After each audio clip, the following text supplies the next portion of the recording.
Wrestling fans, we explode into Christmas for the 9th annual Paul Bearer Holiday Headlocks Toy Drive Cyber Fan Fest. A human sea of superstar guests have come to MWF Studios for live interviews, tributes, and virtual autograph signings. The good news is, if you miss these superstar signings, we have individual autograph photos available as well as all-inclusive VIP packages throughout the season. If you want them for yourself or to give us a holiday gift for Christmas, get the order in by December the 19th. On Christmas night, we'll reveal the winner of the massive Christmas Week Mega Raffle, where one lucky fan wins an entire jackpot of prizes, again, to benefit the Paul Bearer Holiday Headlocks Toy Drive. 2020 has been a brutal year for the economy, as well as our toy drive efforts. We could use any and all the help you could give us. Be part of the professional wrestling community. If you're going to take part in any toy drive this year, let it be one where we update Santa Claus's GPS and honor Paul Bearer's memory. Head on over to BostonWrestling.com now.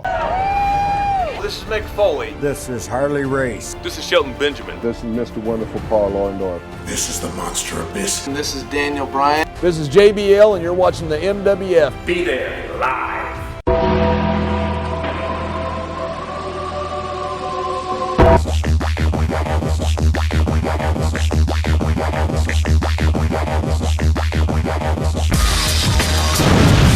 Wrestling fans around the corner, around the world, welcome to a bonus edition of Wrestling Insiders as we review the Wednesday Night Wars, Wednesday, December the 9th, 2020. It was WWE NXT from the Capitol Wrestling Center in Orlando, Florida, fresh off of TakeOver War Games, as well as AEW Dynamite, a week removed from Winter is Coming.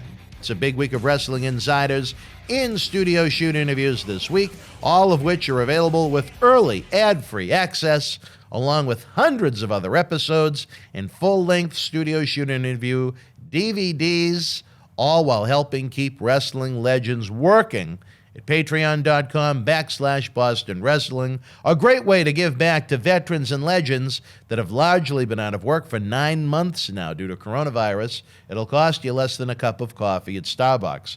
Patreon service gives you so much great content, especially now that the weather is getting colder and we're still in a semi-quarantine, a coronavirus way of life. Try it out for a month.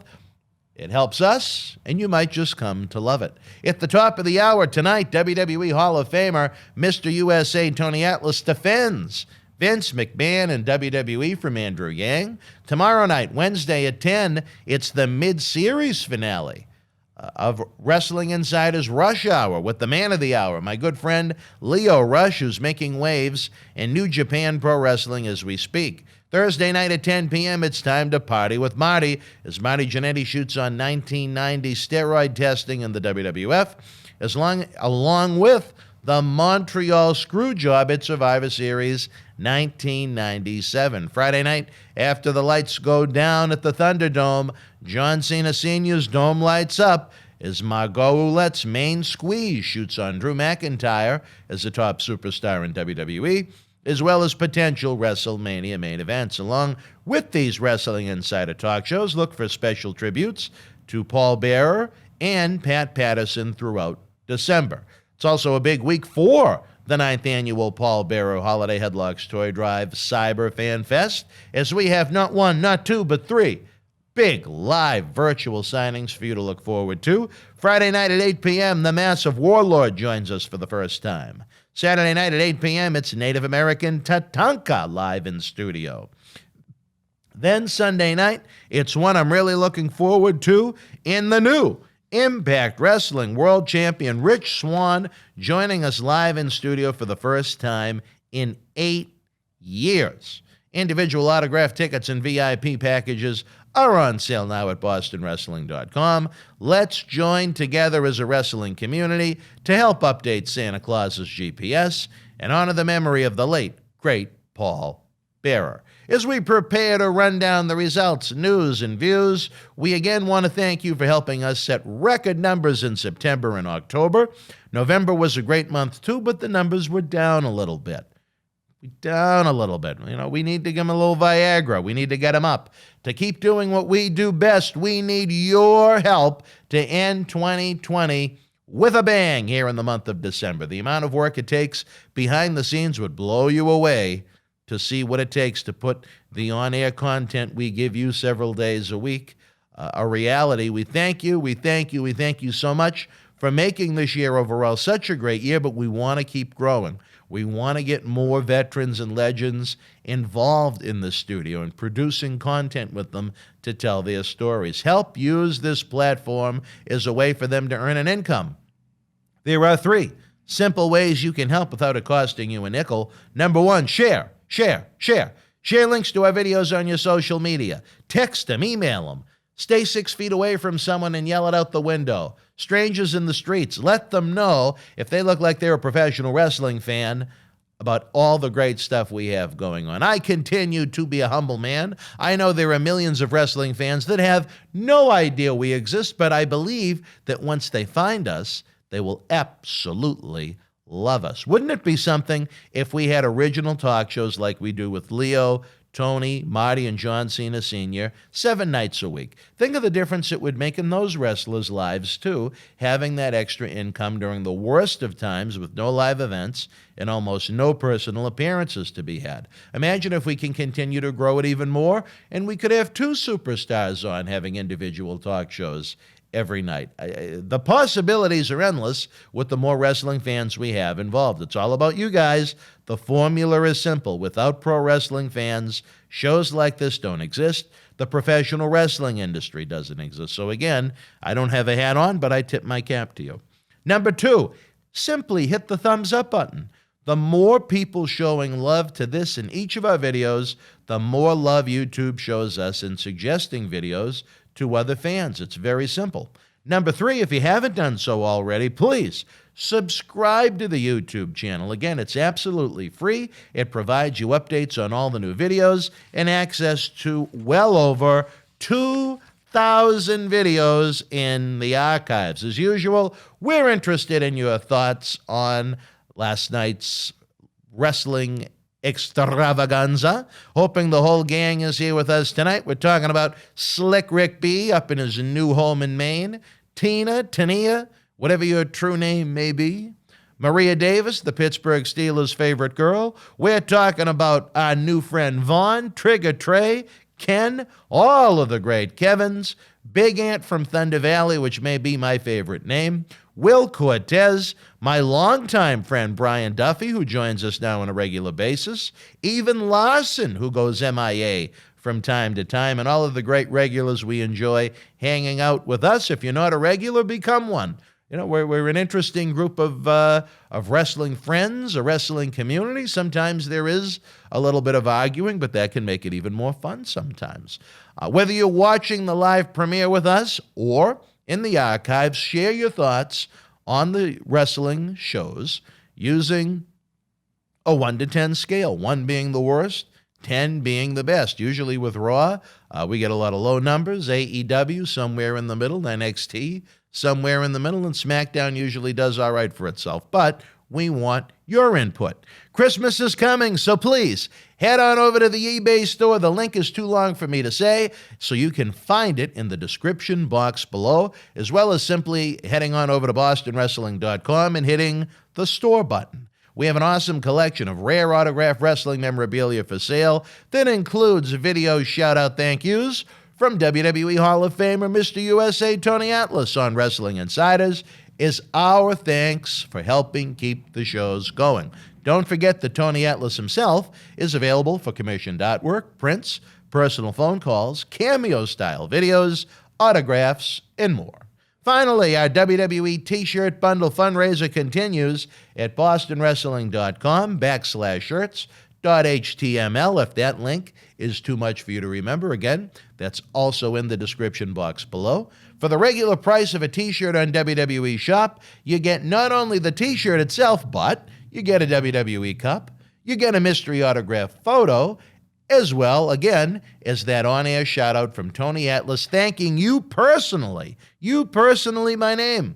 We've got brand new shirts of current WWE and NXT superstars, the legends of the WWF, as well as the kick-ass superstars of the Attitude Era. We're also trying something a little new, putting together special packages that include posters. Right now we have that for Bray Wyatt and the Ultimate Warrior. With all that said, joining me now is Southwestern Connecticut's finest, Mr. Matt Degnan. Let's talk wrestling. All right, Matt. Well, it's glad to have you here. We're taping a little bit later than usual. I forgot to hit the record button the first time around, which just adds to the smile on my face. I do want to make note that Strike 2 has come to any and all.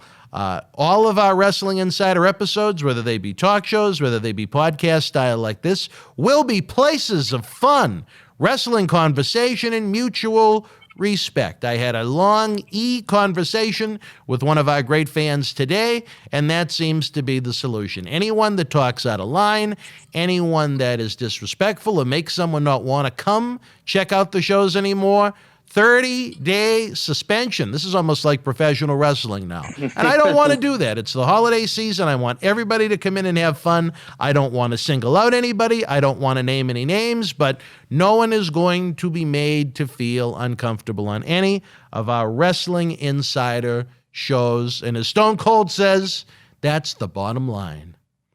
So going forward, let's take a look at AEW from Daly's place last night, not to be confused with our longtime friend Ursula Daly. A pre-taped AEW Dynamite kicked off with AEW Tag Team Champions, the Young Bucks, defeating TH2 in a non-title match. If TA2 would have won the match, then they would have gotten a future title shot against the Bucks, but they didn't get that chance because they got pinned. It was a good opening match to start the show. I thought it had a good pace to it. It was almost like back in the WCW days when they'd open with one of those cruiserweight matches to get the crowd kind of going a little bit. After the match, the Acclaim tried to attack the Young Bucks, but SCU saved the Bucks from that happening. What did you think of this opening? It was the typical Young Bucks match. I think they've improved a little bit. I don't know how serious Matt Jackson's injury is, but I think him either selling or actually injured and slowing down the pace of the match works to their advantage. I think it tells a better story when the bell rings. I still think it's a little much at times. As I noted the first time we tried to do this episode, the Meltzer driver to the floor, which you would think it would nearly end someone's life, if not break their neck, only to see the man get back up and compete, was a little much. But that can be said for a lot of AEW. That can be said for a lot of the style of pro wrestling in the non-WWE world in 2020. So I don't hold it against them. It's just not something that particularly I enjoy. I kind of roll my eyes at it. I am very interested to see what the Acclaimed brings to the table. Anthony Bowens is someone that was on the MWF hit list for a while. I don't know what his availability will be now that he has one of those AEW contracts. They have several different varieties of them. I'd still like to have him here in the future, but at least it provides the Young Bucks a new tag team to work with. The problem is they want to be a tag team promotion, but there just aren't that many tag teams in the world for them to work with right now. Limited pool. They're kind of collecting all these tag teams from the independents, signing them like crazy. And then you look over at WWE and it's like, how many tag teams do they have across all three brands right now? So, well, and as I noted, I think there's a lot of potential with some of the talent that AEW has signed. I just think they need to be seasoned a little bit more. I don't know if all of them are ready for prime time. I said that before on some of the review shows. I've thought it as I've watched the show. And that's not a knock against them. It's great that they have a contract that's providing them with income. I just think AEW would be very smart to come up with its own sort of a developmental system where they can groom these talents. One man's opinion. The next segment was Sting being interviewed by Tony Schiavone with Cody Rhodes and Arn Anderson in the ring. But Arn Anderson and Tony Schiavone left immediately as Sting got in the ring. For some reason, they left. They didn't really give any reasons. I mean, Arn Anderson just said, this has nothing to do with me. So he left. And then once Tony got the microphone, he just handed it to Sting and said, I'm out of here. So it ended up being Sting and Cody in the ring. They went back and forth with each other. Sting then ends the encounter with, see you around, kid. Sting never really answered why he came to AEW. So now we have more questions than answers. Only thing we really got out of Sting was him subtly calling out TNT champion Darby Allin, who was sitting in the rafters. Socially distanced. Well, he was very socially distanced. But what did you think of this segment? Kind of shrugged my shoulders. It was fine. It really didn't do anything to move the story along. I guess, as you said, it created more questions, but I really didn't have much interest in the original questions, I guess. But, it's good to see Sting in AEW. I think he adds name value to that show. If he's used in an extremely limited in-ring capacity, I think it's a great thing for AEW. I think it was a good signing if they can afford to pay him, which obviously they did, or I don't think they would have made the move. No. For Sting to pass up the money that he was making in WWE, which was substantial, to do absolutely nothing, there had to have been some mucho dinero on the table. You know what I mean? Yeah. The next match, FTR defeated Brian Pillman Jr. and our good friend Griff Garrison. It was a solid match that did its job in getting FTR over his heels. After the match, of course, there had to be some type of skirmish or something going on. Where FTR and Jurassic Express had a little stare down at ringside. So that'll be a match for the future. Big one. Big one. What did you think of this match? As I said earlier, there's some guys that aren't ready for prime time. I think if such things as developmental contracts existed in AEW, I think Garrison and Pillman would be two great signees for them. There were a couple of spots there that made me grimace a little bit, but they're only going to get better as they get older and have more experience under their belts. It was a fine match for what it was. Just a couple little sloppy spots that could have been cleaned up, but that will come with experience. Obviously, the right team went over, and it looks like we have FTR and Jurassic Park to look forward to on a future episode. Jurassic Express. Them too, and a future episode, a future episode of AEW. Well, moving away from Jurassic Park, Dustin Rhodes defeated 10 of the Dark Order. Nothing like an old vet putting over the young talent. It was a fairly quick and dominating match for Dustin. After the match, Evil Uno came out to offer Dustin a spot in the Dark Order, but he didn't take too kindly to that offer. After he slapped Evil Uno, Uno then kept the invitation out there for him in the future. What did you think of the new talent, Dustin Rhodes, going over? Dark Order is just so bad. No, and there's nothing wrong that can be said about that. Dustin Rhodes should not lose to Uno, Dos, Tres, 10, any of them. Evil Uno, Numero Uno, whatever his name is, he should be -5. He's so bad. I can't stand anything to do with the Dark Order. It's one of the worst presentations, gimmicks, characters, whatever you want to call it in wrestling. For Dustin Rhodes to lay down to any of them, other than maybe... what's Luke Harper's name there? Brody Lee. Other than that, it would be an insult to the man. It was awful. The whole segment was awful. I was glad it ended, and it only got worse with the next segment. I'll say this, though. I did chuckle when Uno said... 7. No, Uno, when he got on the microphone, he said that Dustin was only the third most important Rhodes in the company. That made me chuckle a little bit, but other than that, it was atrocious. But I liked when he offered him 7 in the Dark Order because of Goldust's old gimmick in WCW that no one remembers nor cares about. Yeah, that was very cute. I just thought it was a little funny. Hopefully Vince's lawyers haven't been working around the clock, worrying about them trying to use the 7 intellectual property. Shaquille O'Neal in the next segment was interviewed by Tony Schiavone with Brandy Rose sitting there as well for some fucking reason. I don't know why she has to be in spots she doesn't need to be in.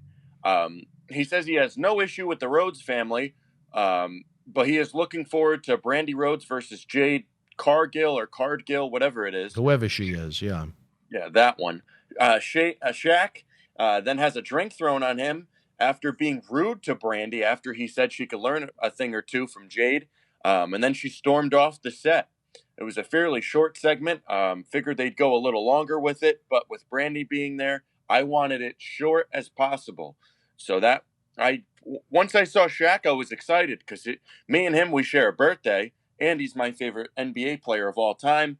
And then jeez, if I knew all that. And then they showed Brandy, and I lost all interest for the segment. Yeah. But what did you think of it? They've tried to use every woman on the roster to get Brandy over. They've tried to use half the men on the roster to get Brandy over, and they have been complete and utter failures, as there is next to no one that has any interest in the woman. might be a very kind human being, a very pretty lady. She might be a very intelligent lady. But as far as adding anything interesting to a professional wrestling show that a professional wrestling fan wants to see, there is nothing. So they've gone to the lengths of taking NBA legend Shaquille O'Neal to try and prop and get her over. And you know what? In the end, I have a feeling that's going to be a failure too. It's just, I could not go into the Playboy magazine and enhance it, no matter how many different ways they try and shoot the picture. You know what I mean? As I said on the show before, it's just not for her. You know, this is leading to a mixed tag match somehow, some way. But coming back from commercial break, we had the Inner Circle come out to the ring to bring us into the second hour of Dynamite. As we remember last week, the leader of the Inner Circle, Chris Jericho, gave the group an ultimatum about keeping the group together or whether they would break up. Chris Jericho told the group to air out whatever they have inside them that they need to get out. The group talked about what was bothering them. Sammy Guevara then says if one more thing happens with the group, that he is leaving the faction. Jake Hager and Wardlow started arguing with each other over why they've been staring at each other since they both got to the company.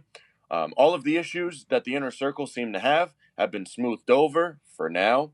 I'm glad this segment was serious and not too goofy. A lot better than their past segments, and I liked it.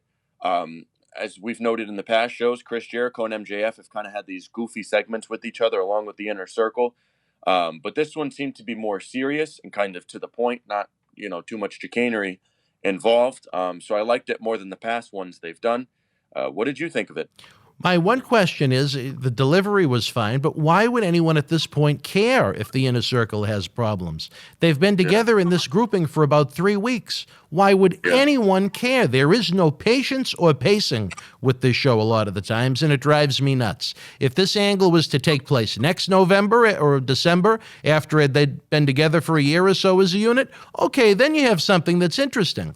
Why would anyone have a vested interest on a faction that's been together as is now since they went to Las Vegas a couple of weeks ago? It's just, I don't understand how a company with so many good wrestling minds could not pitch the fact that this was way too soon for this type of an angle, including Chris Jericho. Yeah, I said last week on the show that it'd be way too soon, and along the same lines of why would anybody care about them breaking up? They've only been together for so long, but I guess we'll find out what happens with the Inner Circle. Yeah. The next match, Eddie Kingston, the Butcher and the Blade defeated Lance Archer, Rey Fenix, and Penta El Zero Miedo. The match quickly became a 3-on-2 handicap match with Penta being taken out and brought to the back after being injured. He's had an injury for a few weeks. He suffered the injury during training a few weeks ago, so it was a kind of a way to write him off TV for a little bit. After the match, Lance Archer attacked the winning team from behind, and he sent them off packing. What did you think of this kind of a 6-man tag, kind of a handicap match? What did Lance Archer do to piss people off? And what did the two Lucha Brothers do to piss people off, to put over those three? Come on. Please. I guess we can move on then, because I believe that was enough said. I'll add on to that, but I kind of had the same thought. I mean, I had already written in our little scripts that we do of Lance Archer and the Lucha Brothers going over, but when I saw them get pinned, even 3-on-2, I still thought they were going to win. If it was 42-on-2, that wouldn't have been the result I would have booked, but that's just me. The next match, Abaddon defeated Tasha Price in a quick squash match. After the match, AEW Women's Champion Hikaru Shida helped Price from any more damage from Abaddon, and they ran to the back. What did you think of this battle? As much as I thought it sucked, it was presented in the right way, at least. It was short, sweet, to the point. It got Abaddon, or whatever her name is. Is that what it is, Abaddon? Abaddon. Well, that was my second guess, but it got her over quickly over someone that didn't know how to sell, which didn't really help, but at least it was short. And it sets up a big program for the AEW, not to be confused with the NWA Women's Championship. The next segment, AEW champion Kenny Omega got off his helicopter in the parking lot and made his way into Daly's place. I love Omega showing up in a helicopter and dressing like a champion, walking like a champion. Just makes him feel more important instead of just being like another wrestler. Omega cut a promo with Don Callis where they talked about showing up on Impact Tuesday night and the allegations of them being thieves and stealing the title from AEW. This promo felt like the same promo from Impact Wrestling the night before, but it's for the people that didn't watch Impact. Impact actually got a good number on Tuesday night, the best they've had in a while. They got about 750,000 across all of their streaming. If you add up 8,212 different mediums, yeah. No, I think they counted aliens from outer space that might have witnessed it too. But they did come up with 750,000. So for them, that's very impressive. For them, it is. I mean, when you average like 200,000 viewers, I mean, 750,000 is a big boost. Good promo overall. If you haven't seen it before, I don't know if you watched Impact on Tuesday night, but no, I missed it. If you did, you would kind of have the same thoughts as I did about the promo kind of sounding the same, but two different networks, not even a much bigger audience, but I won't get into the viewership now. What did you think of Omega and Callis? Very good. Very good. Like I said, there's usually 1 or 2 segments every week I really enjoy on AEW, and then there's just so much that I'm just blown away by. I mean, I know you don't like to include some of the vignettes and the interviews and whatnot that I have on my notes for the show, but there was just so much bad on this one. There was nothing in ring I enjoyed. The Sting promo held my interest, and I thought the Omega and Callis promo was very good. Other than that, this was an awful show. It wasn't too hot as we move into the main event. MJF defeated Orange Cassidy for the AEW Diamond Ring, or the Dynamite Diamond Ring, whatever they call it, in the main event. He kind of retained it because he won it last year and he won it again now. Big one. This match kind of turned into a lumberjack match. Of course. When Best Friends went to the back during the commercial break to grab some more friends to help even the odds with the Inner Circle, a brawl ensued between both sides during the match. This distracted the referee enough for Miro to take out Orange Cassidy and allow MJF to pin him very easily. The ending of the show was all over the place, and I really didn't understand what was going on with way too many moving parts, and you have no idea where this is going to go, who's feuding with who, and all that stuff. They just had to have everybody go out there and turn this into one big schmaz. And Tony Khan announced after the match that there's going to be a big 14-man tag team match next week between everybody that was brawling at ringside, and I just can't imagine that match being any good with it's going to be another overbooked mess that I'm sure is going to go 25 minutes. What did you think of this hot mess to end the show? I didn't like the match. I thought it was too overbooked at ringside. I thought it was uninteresting, and it's nothing I ever want to see again. I'll give them, even though I said the only 2 things on the show I really enjoyed were the Sting promo and the Kenny Omega promo, I did like the ending where Miro ran in and took off Cassidy's head, and I liked, and again, they went overboard with it, but I like the fact that you have Sabian being the little running his mouth in the background, jumping up and down with his hands in his pockets, almost like he's mocking him and trying to break his balls and whatnot. And I actually thought that was very effective, but then to make that effective, you have to make sure that no one touches him. You have to build it up until the fans can't take anymore. Then the babyface finally gets their hands on Kip Sabian in order for that to work, but they couldn't resist and they waited 12 and a half seconds. Good way to put it. I know sometimes we like to hold back, but sometimes when it's a bad day for both of us, we like to kind of shoot a little bit. But we'll move into our grades of AEW right now. As we both said, the show wasn't that good. There was few that I liked, a few segments that I liked throughout the show. I'd give it a 4 out of 10. What did you give it? I go even lower. I go with 3. Along with everything we discussed, I thought the Darby Allin psychological test was absurd. I think when you put Darby Allin next to Sting, it looks like a little child going up to him for an autograph. The Team Taz promo was very quick. I have no idea who Hook is or why he was there. Instead of having the whole group of them there trying to get in a sentence each, it should have been just focused on one person. And I tell you this, I've said it before, I've said it again, I think Ricky Starks is, I don't know how big he is in real life, height-wise, but he is someone I would groom as one of the top heels of the promotion. Instead, you just had a very rushed, maybe 30-second promo. The Adam Page drinking thing is just so weak and pathetic and uninteresting. The joke is long over.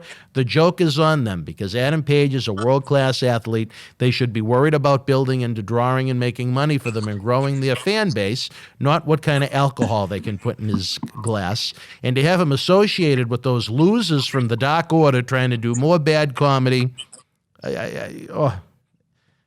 I think that covers it. So they get a 3 out of 10 from me this week. I was very unimpressed. Usually AEW holds my interest, even in the bad. This was a week I wanted to change it and change it quick, but that's not how we do it for our great fans here in Boston Wrestling, because I'm sure everyone here in Boston Wrestling Sports tonight, not only are you looking forward to Marty Jannetty at the top of the hour at 10 p.m., but I'm sure everyone is very well behaved tonight in the chat, so we don't have to boot anyone, Socko. Am I right? Well, just hope nobody's shooting on each other in the comment section. The only person allowed to shoot on themselves in one of our chat is Lanny Poffo. Well, let's hope and that's that. Let's hope he doesn't do it on the chat, literally. But all right, wrestling fans, right now we're going to take a brief time out. When we come back, we're going to talk NXT from the Capitol Wrestling Center. Please get ready for the Warlord tomorrow night, 8 p.m. Saturday Night Live, it's Tatanka. Then Sunday night, we culminate the 9th annual Paul Bearer Holiday Headlocks Toy Drive with the Impact Wrestling World Champion Rich Swann. Wrestling fans, can you feel it? The 9th annual Paul Bearer Holiday Headlocks Toy Drive Cyber Fan Fest explodes into December. We can't bring you a live wrestling event in 2020, but we're bringing you a plethora of live interviews and virtual autograph signings to continue our tradition of updating Santa's GPS to find every kid's home. This Friday night, December the 11th, we're joined by the massive Warlord in studio. This Saturday, December the 12th, Native American Tatanka joins us for the toy drive for the very first time. Then this Sunday, December the 13th, it's a doubleheader of Future Star Superstars, is the new Impact Wrestling World Champion Rich Swann joins us for the first time in studio in 8 years, along with up-and-comer Wheeler Yuta, who recently competed in the Ring of Honor Pure Title Tournament, along with competing here in Boston Wrestling MWF. John Cena Sr. will also have a live episode and is working the phone lines on the North Pole to try and make this year's drive even bigger. Individual autographs and an all-inclusive VIP package is available online now. If you order your signed photos before or during the live appearances, the superstars will sign them on the air and then mailed directly to your home. If you want a VIP package but you missed some of the superstars' live appearances, don't worry. They've signed enough photos and posters for us to ship to you by December the 19th. If that wasn't enough, we're working on items for our annual mega raffle where one lucky fan will walk away with a huge jackpot of prizes, all to benefit the toy drive and honor the memory of the late, great Paul Bearer, who helped myself and John Cena Sr. start this endeavor in 2012.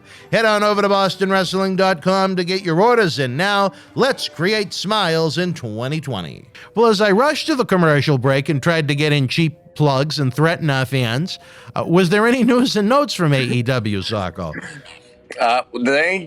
They, as we've said on shows before, they love to just announce everything that's happening on the next week. They had some other announcements regarding some shows they have coming up. We'll get into it. Cody Rhodes versus Angelico is announced for next week, along with these other matches. Hangman Adam Page and the Dark Order versus Matt Hardy and Private Party. That's a big one. The Acclaimed will face SCU. And the last one they announced is Serena Deeb and Big Swole versus Ivelisse and Diamante.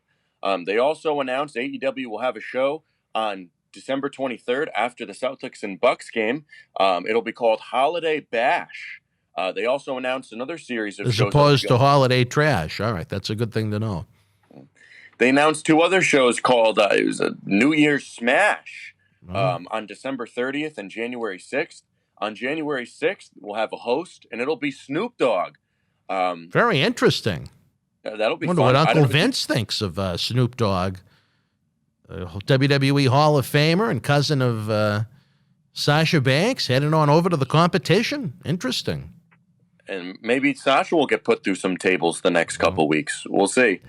Don Callis is expected to go over to AEW once his Impact contract is up.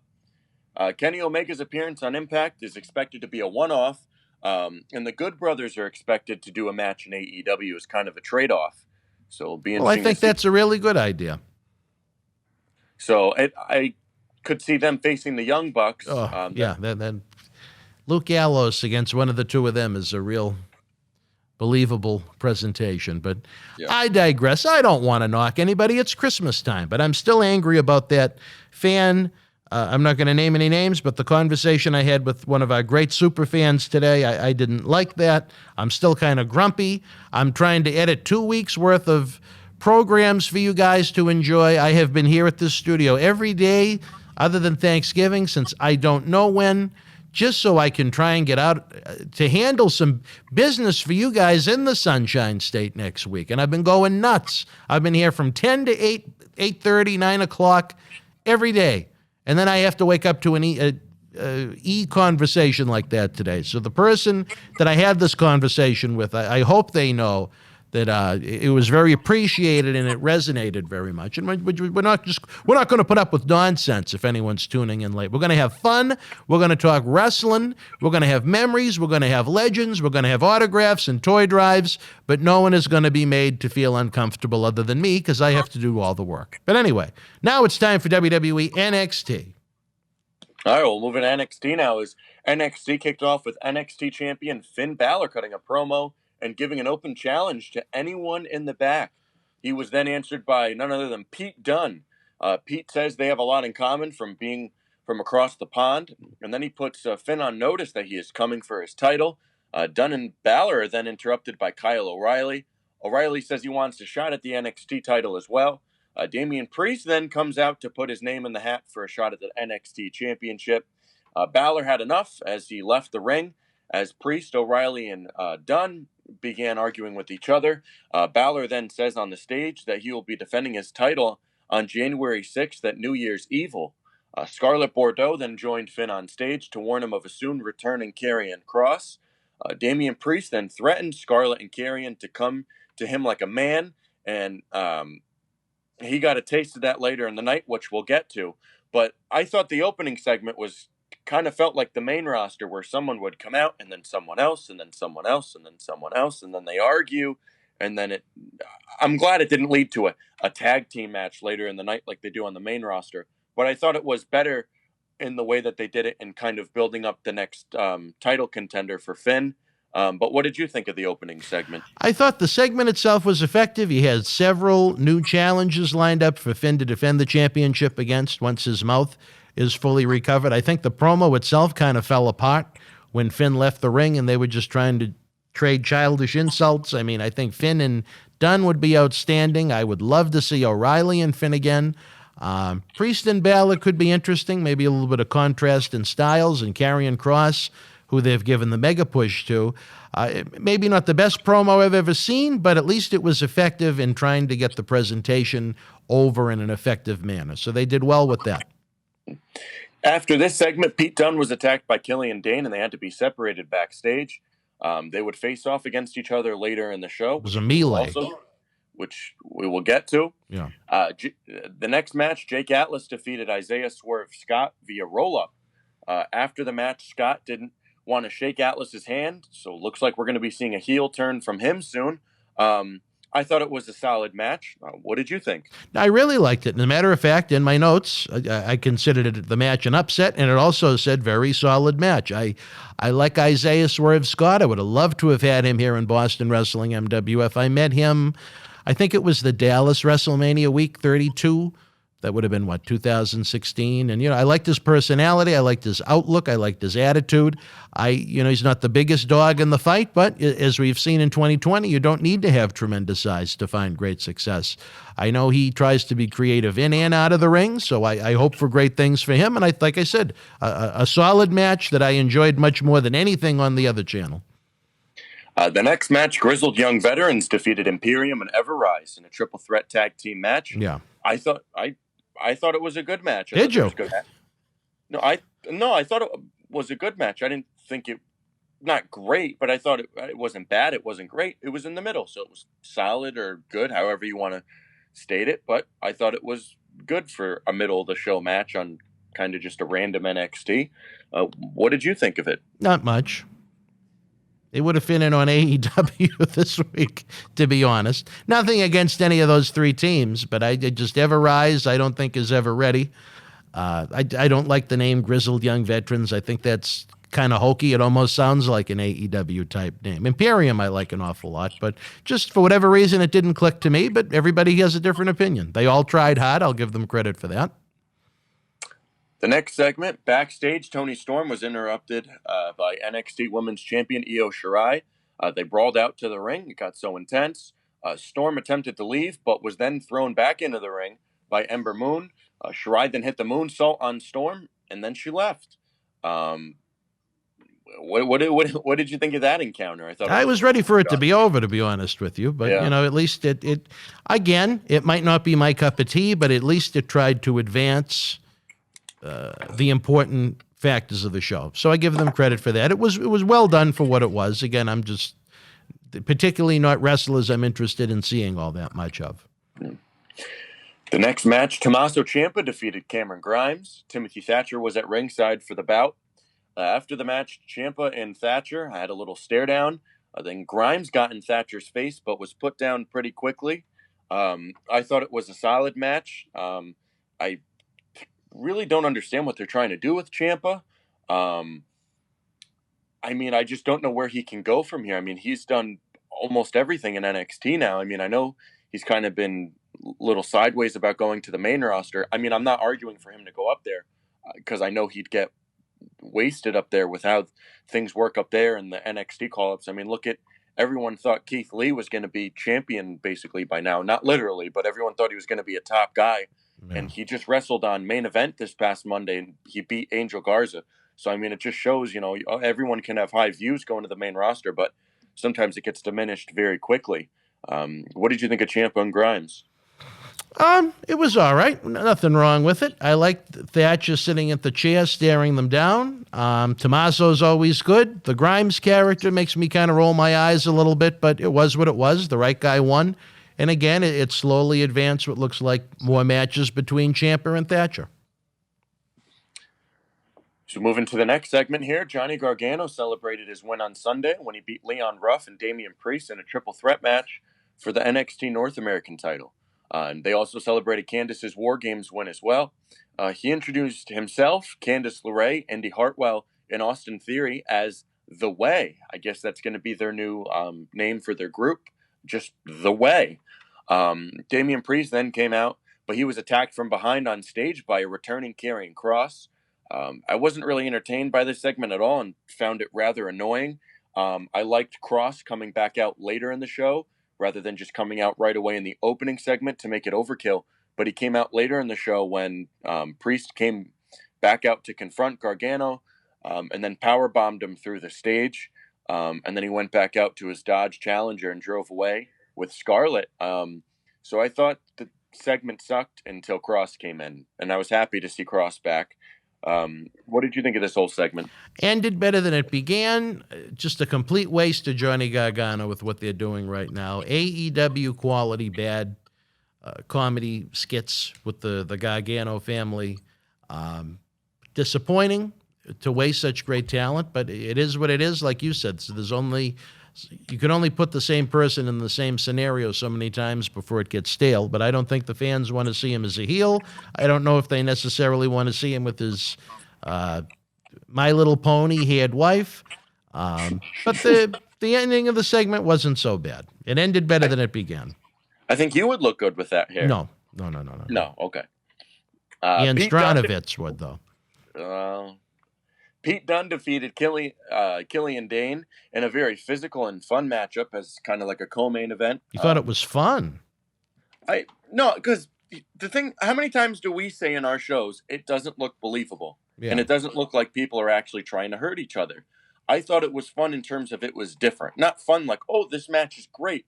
Fun in terms of it was different and you don't see these type of guys face each other all the time. Dunne doesn't, other than when he came back, Dunne doesn't wrestle on WWE TV weekly like other guys do, because he's over in England. And then, Killian Dane, I'm glad he wasn't doing his shit with Drake Maverick, and then Drake Maverick didn't. Yes. And And then Drake Maverick did end up coming out during the match and then got attacked.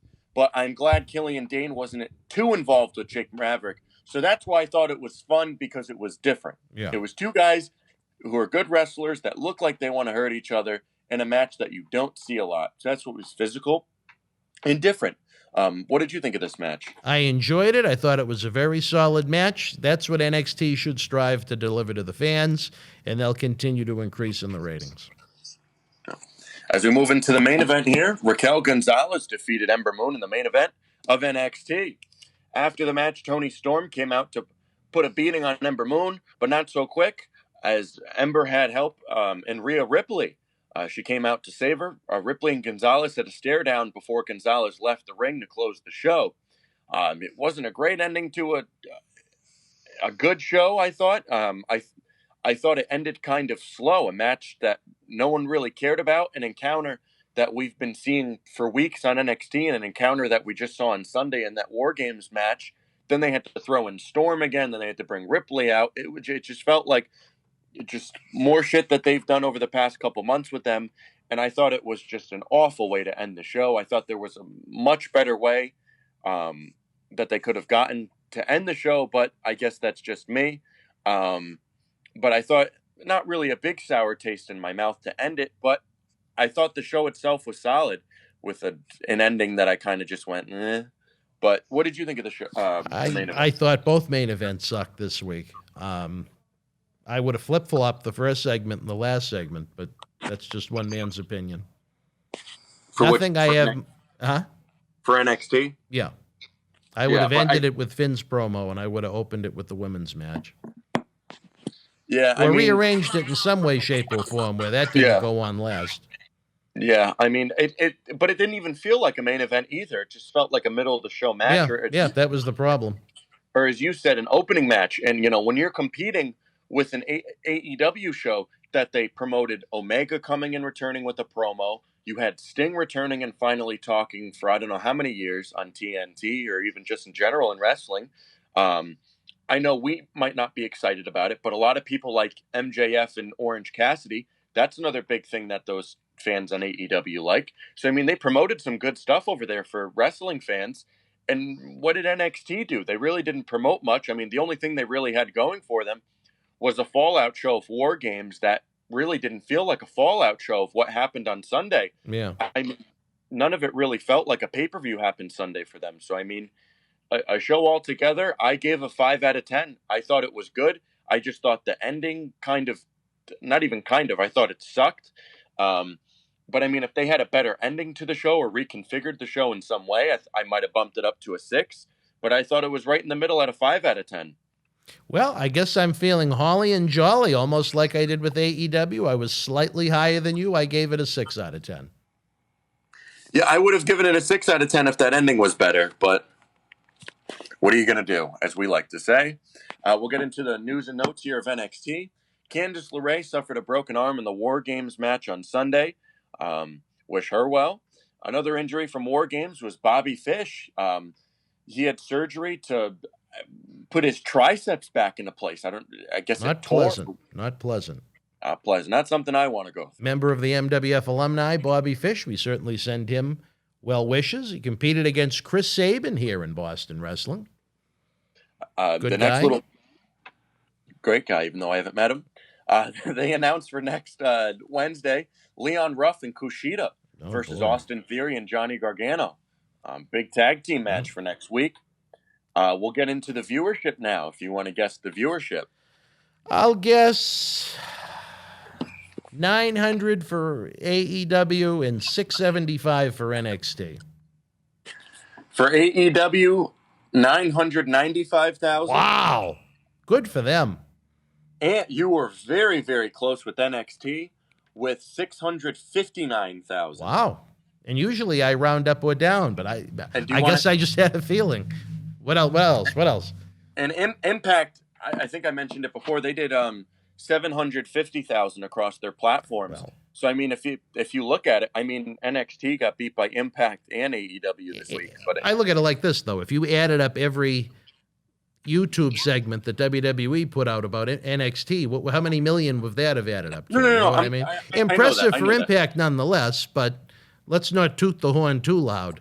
No, I know that. It's just, I know it's a 1 week thing, and they promoted Omega and da-da-da-da-da. And it's good for them. It's good for them, but, you know, but it also they got a just long shows way to go. It also just shows, you know, how easy it is, not easy, but to beat NXT. You know, it's not like they promoted a whole lot. If you watch that Impact show, I mean, it wasn't great. I mean, but all they did was say Omega's going to come, and I mean... Well, here's the thing. I don't think they beat NXT by any stretch of the imagination. No, every I'm talking platform about the that numbers. Right, I am talking about the numbers too. If NXT added up every form of media that they released with their video content on it, it would have crushed what Impact did. Yeah, no, I know that. I'm just saying that in terms of just the straight numbers of the viewership, they beat them by about 100,000. But it's not straight numbers of viewership. Impact was everything. NXT's rating was from just television. I know that. I'm just saying that the numbers, I know it's across different platforms, so that's because they don't have the same TV deal. But it also shows how people went out of their way to watch an Impact show that was, I mean, I don't know who gets it on Access TV right. or and I think that's good. I just, for anyone to say that Impact outdrew NXT is out of their mind. No, I'm not saying they outdrew.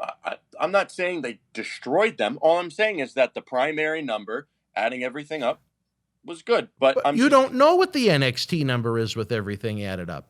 How many YouTube plays did NXT have last night? Add those up and tell me if Impact. No, not the you. Who cares about that? That's after the fact. I'm just saying that watching it live as it happened, those numbers for Impact were very, very good. And that's all I'm saying. I'm not saying they destroyed them. I know NXT does it better. I mean, go look at how many YouTube followers or subscribers Impact has versus WWE.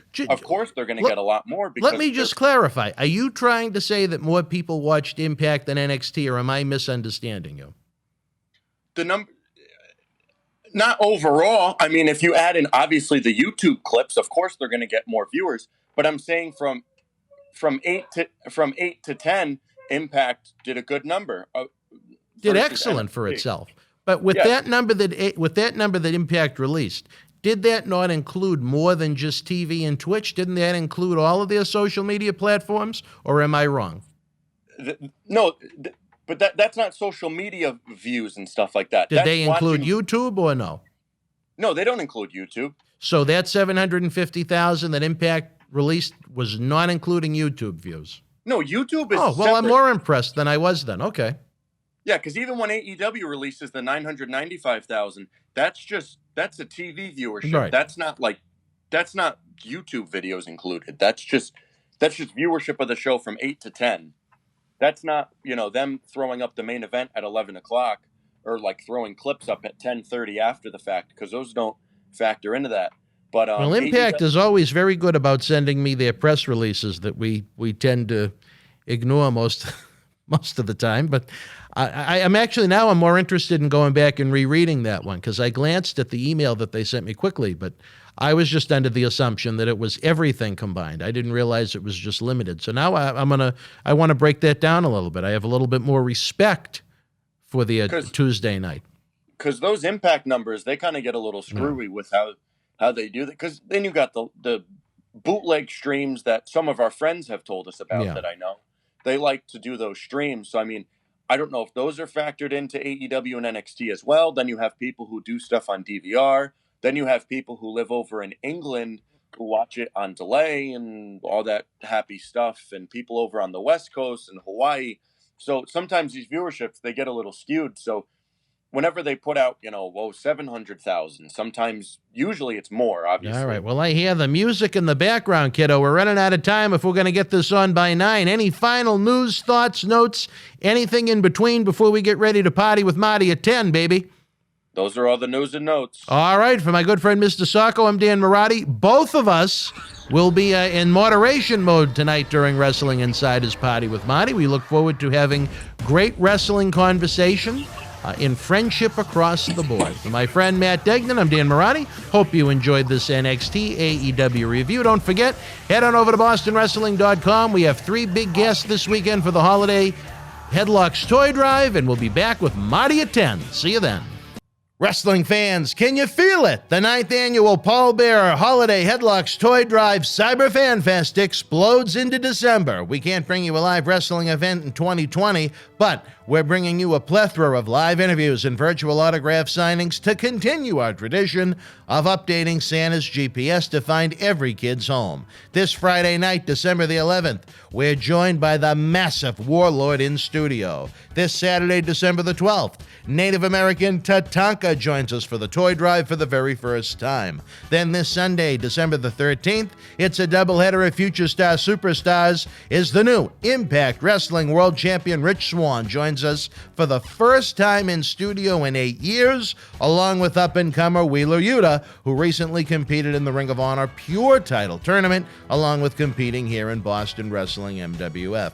John Cena Sr. will also have a live episode and is working the phone lines on the North Pole to try and make this year's drive even bigger. Individual autographs and an all-inclusive VIP package is available online now. If you order your signed photos before or during the live appearances, the superstars will sign them on the air and then mailed directly to your home. If you want a VIP package but you missed some of the superstars' live appearances, don't worry. They've signed enough photos and posters for us to ship to you by December the 19th. If that wasn't enough, we're working on items for our annual mega raffle where one lucky fan will walk away with a huge jackpot of prizes, all to benefit the toy drive and honor the memory of the late, great Paul Bearer, who helped myself and John Cena Sr. start this endeavor in 2012. Head on over to BostonWrestling.com to get your orders in now. Let's create smiles in 2020.